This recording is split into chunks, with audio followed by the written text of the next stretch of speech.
Yeah, hello everyone. My name is Jan. I'm from the Free Cities Foundation.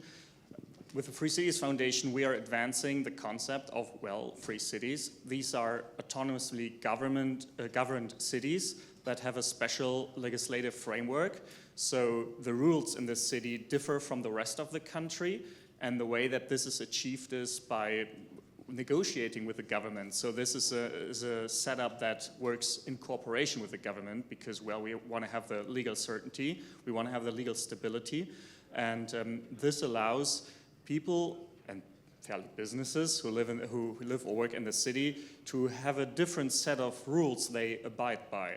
So this is basically what we want to achieve overall in the world. I guess the most famous project so far is Prospera in Honduras. There is another city in Honduras, for blue-collar workers, but Prospera is the shiny American project. I'm pretty sure many of you have heard about it. Our own company for that I work, in addition to the Free Cities Foundation, is currently in an advanced negotiation with the country of Brunei. And we hope to score a deal at the end of the year and create another new free city. And one day there might be 100 flourishing free cities all over the world, and we just don't have to care what the average electoral outcomes produce in results, because we have our own independent cities. So your answer to the question of how an entrepreneur or libertarian survives, how to find freedom in an unfree world, is to make your own city. Well, creating a city it takes a lot of capital. It's resource intense, and negotiating with governments. I would say the more practical approach would probably to relocate. And we have a slogan that's called "Go where you're treated best." And I think that sums it up pretty nice, because when you're living in a statist country in the 21st century, no one forces you to stay in this country. Yeah? So there have been examples in the past where you have not been able to leave, but fortunately that's, with the exception of North Korea, this is not true. So you can just go to another place and find another place, move and relocate physically.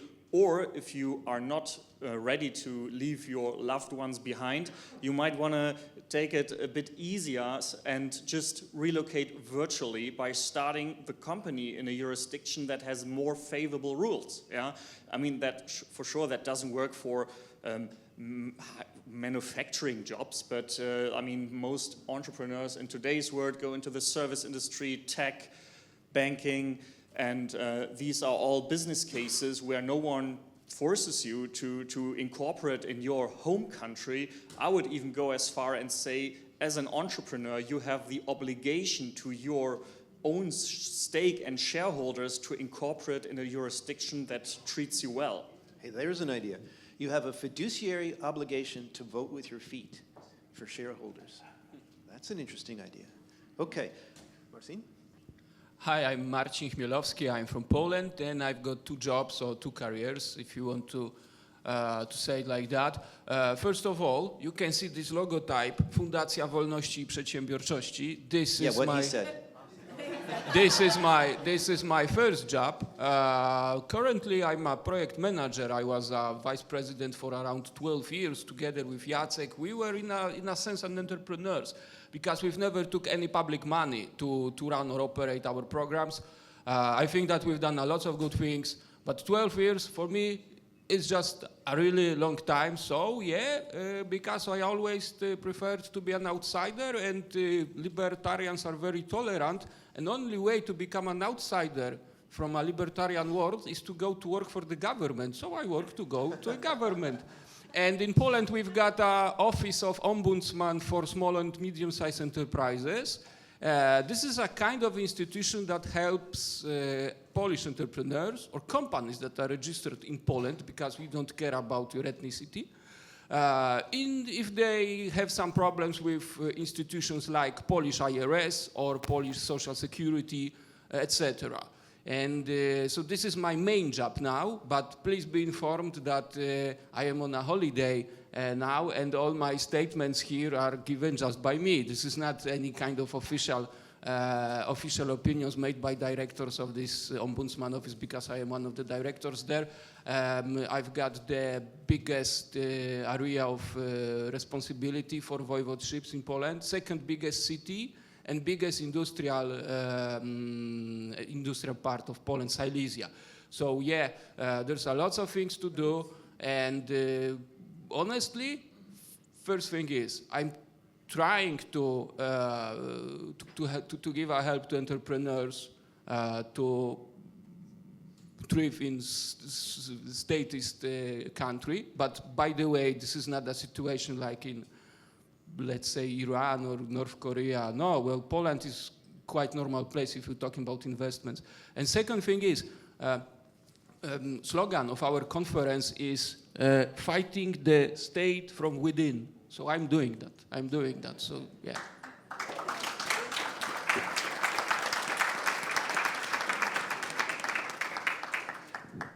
So you both have very unique and different things. And I'm sorry we're missing our third person, because I wanted the Latin American perspective on this question. I'm certainly not the one to give it. Yeah, I can't jump in there, fill that void. But let me turn this around a slightly different way. And I have questions for both of you about what you're doing. But I think one of the things that as libertarians, however, anarchist end or minarchist end, whatever, but all of us, we feel like strangers in a strange land. The rules are not our rules. To even breathe the same air is a compromise, perhaps. So, how do you function in a corrupt world without feeling corrupt yourself? If I even drive on the road, the government took people's money to build this road. I feel, I want to levitate. I don't want to touch the road, and I can't. So how does a person who wants to do what's right balance this in their lives? And I realize this is kind of an unfair question. It's philosophical, but this is our subject. But I'm a doctor of philosophy, so I'm absolutely open to answer. Go ahead. No problem. Help me out, brother. So I see it like that. Let's pretend that the world is just a one whole big scene or a theater when we are just an actors. And if I am able to make two roles, I am just a better actor than a person that can make only one role. So yeah, it's a practical implication of what Irving Goffman wrote.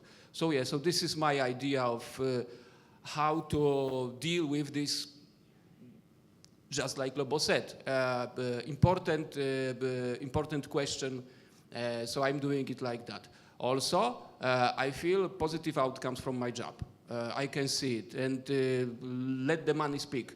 So budget of our office of Ombudsman of Small and Medium-Sized Enterprises is 18 million zloty. It's not so much. It's 18 million zloty, and only my part, which is my regional branch, already saved 20 millions from the taxpayers' money by winning in the courts and by changing decisions of Polish IRS and Polish Social Security. So yeah, I feel positive outcome of my job, and it also helps me to be a good actor in this not very optimistic scene. Very good. That reminds me. So go ahead. I'm not going to steal the show, but his story reminds me very powerfully. My father was a federal judge. Very embarrassing for me as an anarchist. But his claim to fame, or his pride, his thing that he told me, like he was most proud of, is he got something like 85-90% of the cases that came before him to settle out of court, which saved the taxpayers huge amounts of money to get the sides to be reasonable and make a deal. He saw that as his contribution to society of not wasting all the taxpayers' resources through all these extended things. And so from within, he tried to do a little bit of good. Well, I would say we're libertarians are much better than everyone else at understanding the corruption that comes with government.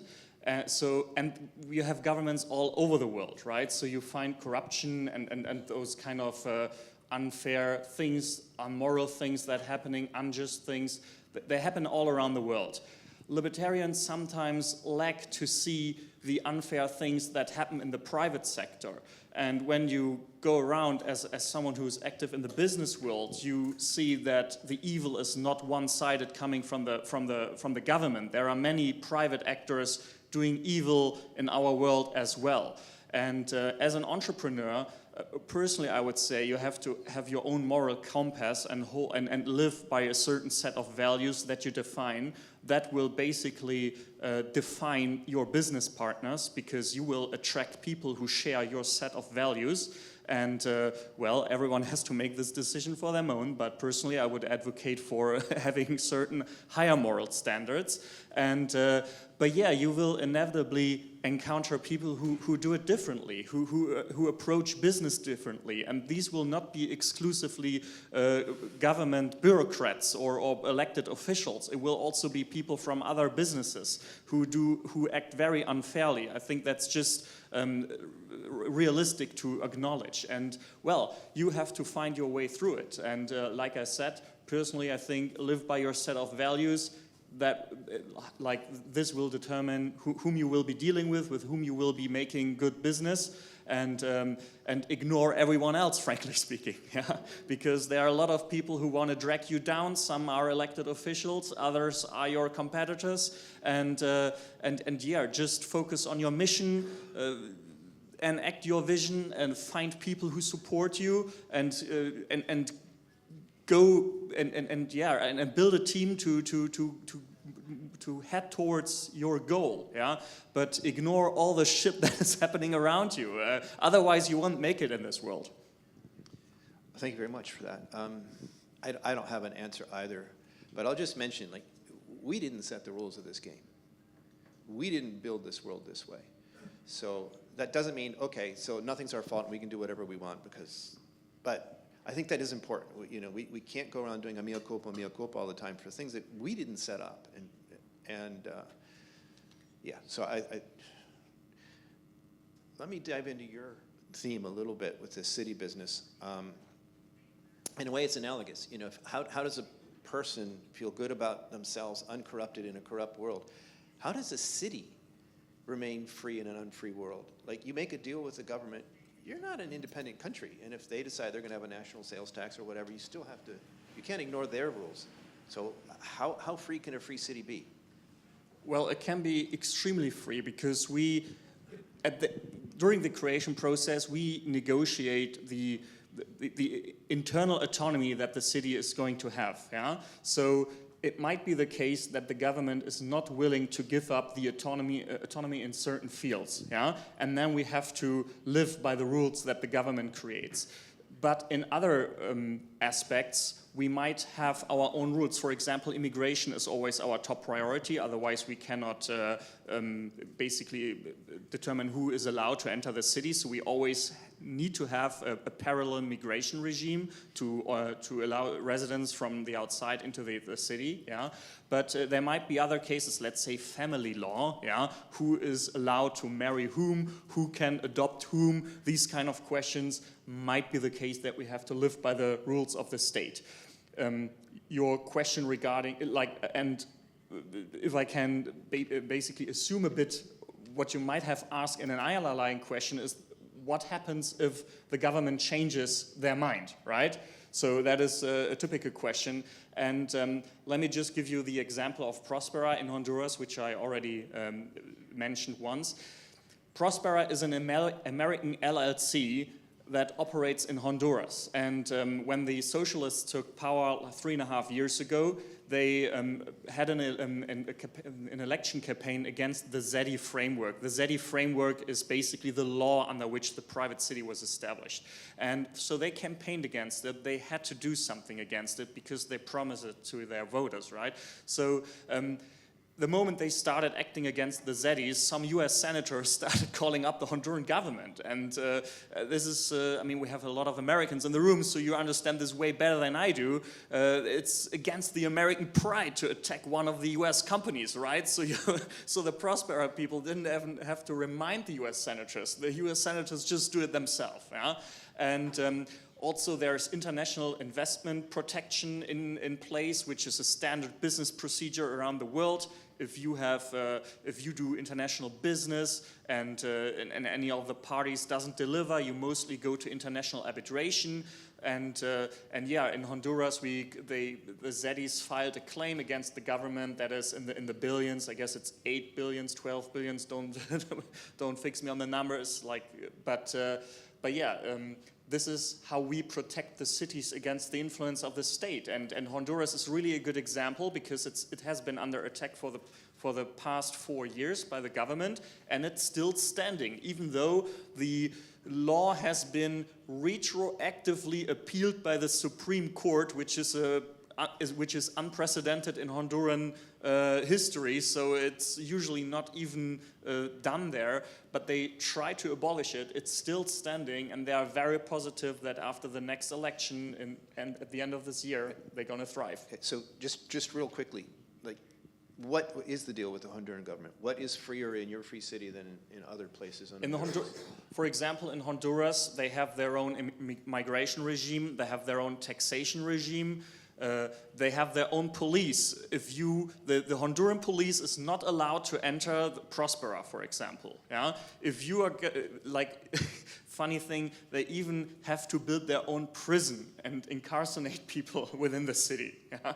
They haven't done it yet, but and there's a lot of people like me who have some silver hair, and we remember past experiments along these lines.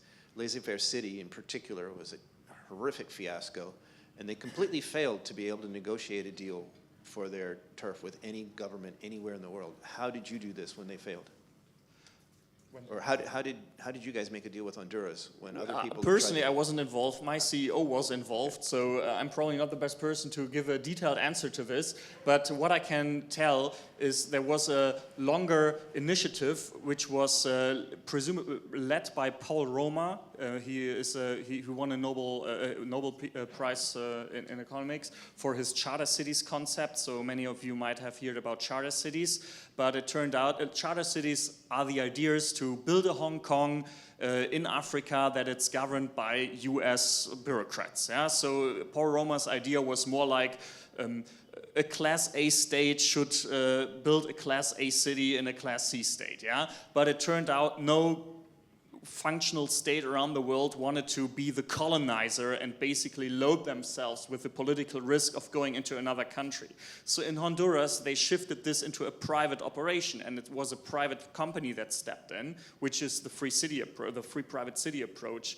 And yeah, they negotiated. Paul Roma left this negotiation at some point, but the team around Eric Bryman, who's the CEO, they succeeded, and yeah, it's still standing. That's impressive. So I asked him, what happens if the government gets predatory around his free city? I got to ask you, you're working from within. What happens if you get how to communicate this clearly? What if you're in a context working within the beast, where the beast wants you to do something that you know is unethical or difficult? Like if I wanted to follow in your footsteps, I'm going to infiltrate the beast, and I'm going to help people from the inside. It's hard for me to imagine doing that without having to do things that I just couldn't bring myself to do. How do you deal with that? I get it, but it's not so heavy if, maybe from another point of view. I am not working for, let's say, Polish IRS. So my job isn't related to, I don't know, catching people who are doing drugs. Nothing like that. In Poland, we've got a bill named Entrepreneur's Law, and there is one extra important rule in this law named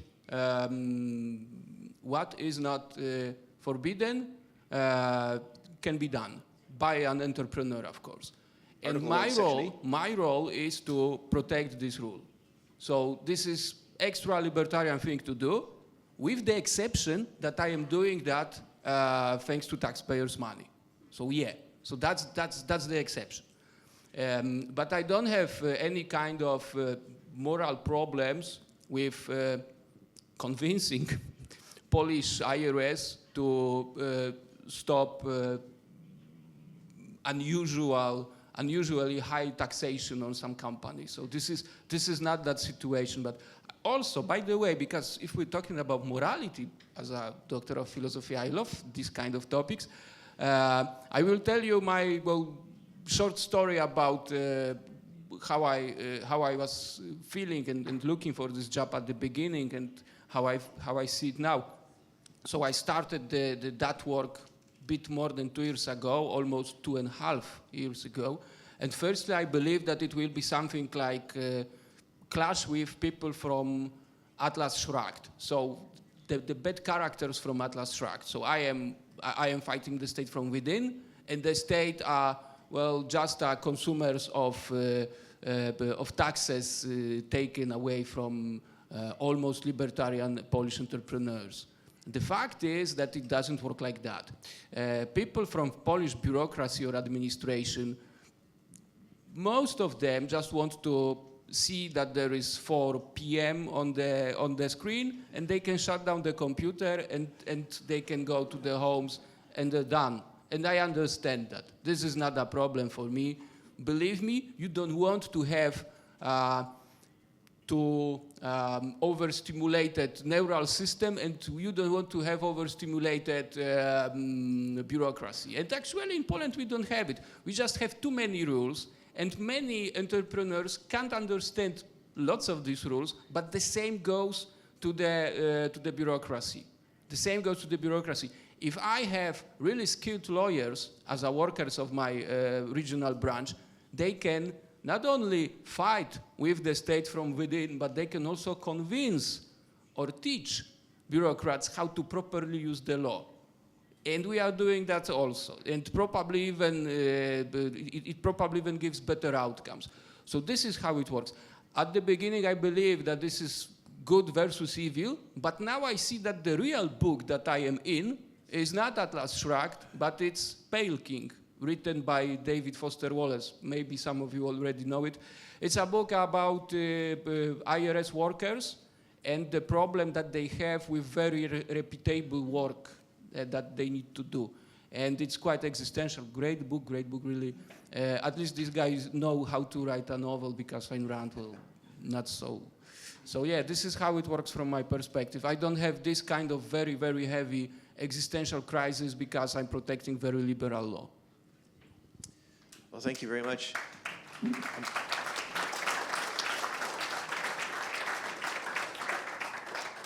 I'm liking the idea of bureaucrats who only look for when the clock ticks to the closing time. If that's all they did, we have an expression in the United States we like to say, thank goodness we don't get all the government we pay for.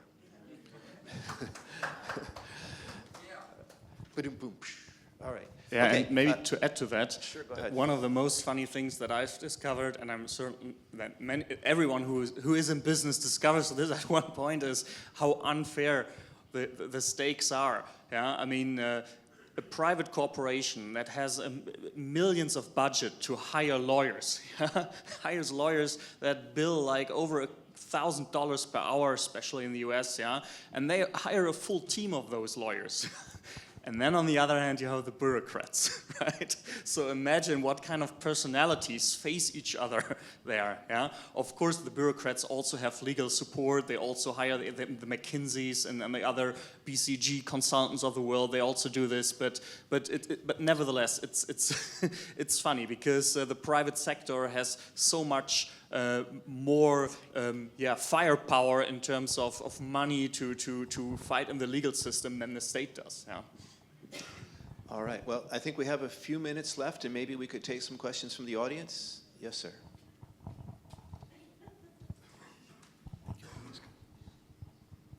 Hello. Thank you very much. My name is Hernando Carvalho. I recently became citizen of Liberland. I got my passport like 2 weeks ago. I defend the project and I liked it a lot, and I lived there for almost 2 weeks. But I'm also critical of the project because they have 11 ministers and they have a prime minister and a president. And when I was living there, I was trying to build stuff to cover our needs in water, in electricity.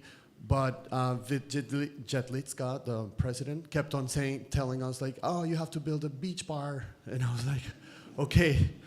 this needs to be grassroots, and this needs to be like built from the market perspective, not central planning. But I wanted to ask you guys. I still think the project is gonna continue to improve and set a record in Eastern Europe. What do you think about this project? Are you critical? Are you optimistic? Thank you. Well, you caught me because I have to find a diplomatic answer to this question. I would say what I like about Liberland is that they're a bright shining torch for our movement. Yeah? There is no other operation that shines so bright in terms of marketing than Liberland does. Everyone in the libertarian world knows about Liberland. Many people who are not libertarians have heard about Liberland, and they have contributed a lot to our movement in terms of making people aware, bringing people in, and spreading the idea. Yeah, this can't be debated. Yeah. On the other hand, I share your views. Well, I mean, people who know non-profits know that non-profits tend to redistribute the collected funds in the pocket of the staffers. Yeah, that it's mostly happening in non-profits, and you could make the case that it's happening at a similar level in Liberland as well.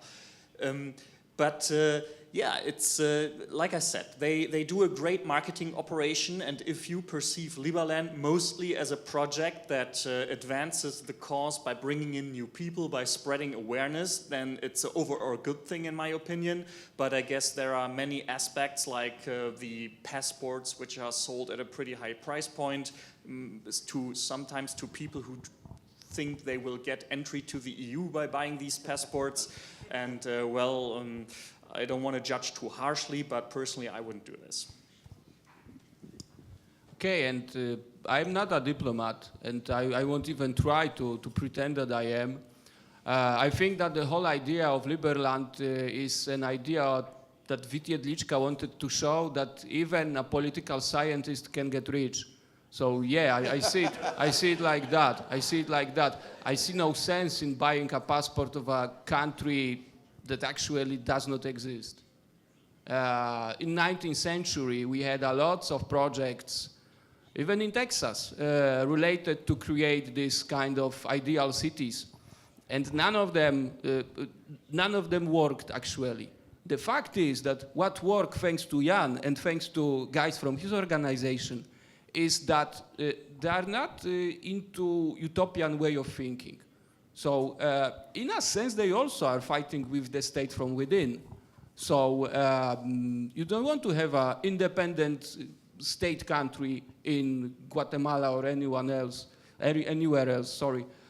You just want to do as much as is possible now. So that's the difference. I think that's the difference. But at the same time, yes, I must agree with Jan that Liberland was something huge if we're talking about marketing. So yeah, that's true. But I think that people who believed in that marketing are just the victims of this marketing. One more question. Okay, Ron? here, hello.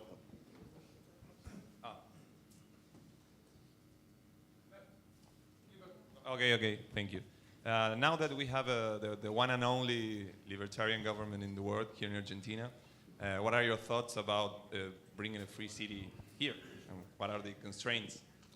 Well, we would love to do it, but I can only forward the official wording that most people who are active in this industry have received from the Milei administration, and this is that Milei wants to focus on improving the whole country, and he doesn't want to start implementing these kind of regional solutions. He wants to reform the whole country, and to my knowledge, he is not supportive at this point. From our experience, politicians tend to become more supportive of our idea the moment they realize how hard it is to implement reforms. All right, should we get back on schedule? All right, thank you very much. Thank you, gentlemen.